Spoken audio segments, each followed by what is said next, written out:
Last year when I came to Israel, we talked about a country that failed to manufacture its own car, now has one of the biggest mobility tech ecosystems in the world. And now we're seeing how that mobility ecosystem is in full force. It's the 7th annual EcoMotion main event here in Tel Aviv, and we're going to go inside and take a look.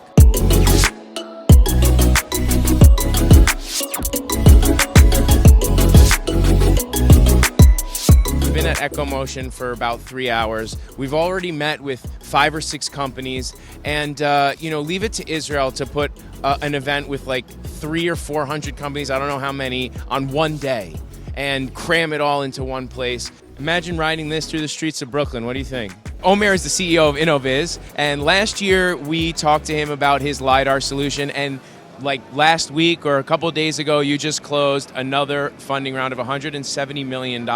You're here at EcoMotion.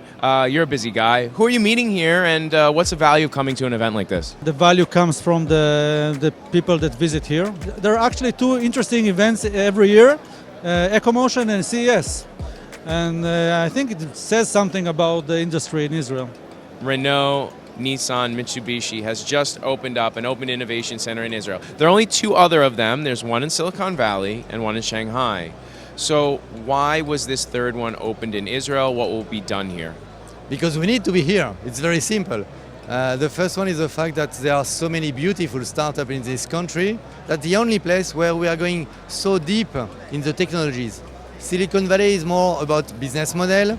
Shanghai is also mainly connected to the Chinese market that is a little bit different, let's say, from the other markets. And here we can find really high-level, tech solutions that we can apply within the alliance. So it means 10 brands, 10 million cars a year, something like that, and 200 countries. We've met companies that are leveraging Israeli expertise in chip building and processor building. Companies like Valens and Vyar and Optimal Plus. We met some companies that are in the fleet management space, and we met one company at least that's an insurance tech company that's created insurance for your scooter, for your drone, and all the other new forms of mobility that are available.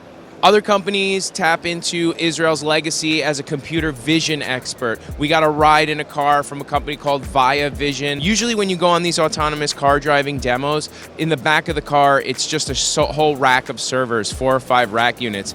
The back of this car from Via Vision, it had literally one NVIDIA processor running the entire software program. And there's so much at this event, in fact, that we're not even going to be able to fit it all in one video. So we're going to be rolling out a series of videos of coverage from this trip, not only from the EcoMotion main event. We still have other activities planned. We're going to be visiting with Argus, which is a cybersecurity company. We're going to visit Flytrex, which is a drone delivery company, and we're going to be including that in this series of videos. So stay tuned to this channel to faster forward. We're going to be bringing you all of these really cool Israeli startups and incumbents in the space that are transforming not only how we drive, but how we ride and how we fly and how we'll all be getting around in the next few years.